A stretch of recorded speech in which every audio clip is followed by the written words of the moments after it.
Selos, tinitingnan na posibleng motibo sa pananaksak sa isang barker sa Quezon City. Balita, May Vitales.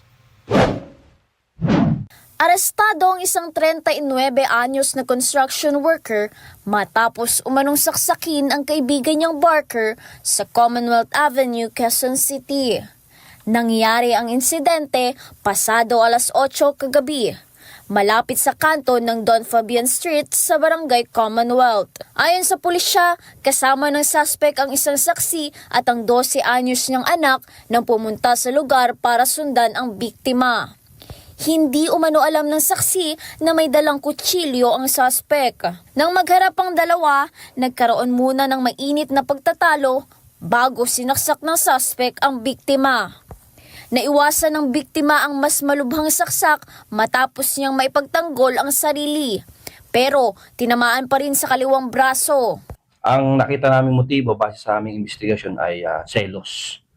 Na-text kasi na ang biktima natin yung pa-text din noong suspect. Kaya dahil doon ay nagkaroon siya ng galit, kaya niya nagawang saksakin to. Agad naman naisugod sa ospital ang biktima na sa ngayon ay nasa maayos ng kondisyon. Samantala, tumakas ang suspect at dala umano ang ginamit na kutsilyo. Agad naman nagsagawa ng follow-up operation ng mga pulis na nagresulta sa pagkaaresto sa suspect. Narecover din ng mga otoridad ang umano'y gamit na kutsilyo. Itinanggi naman ng suspect ang pahayag ng pulis tungkol sa motibo.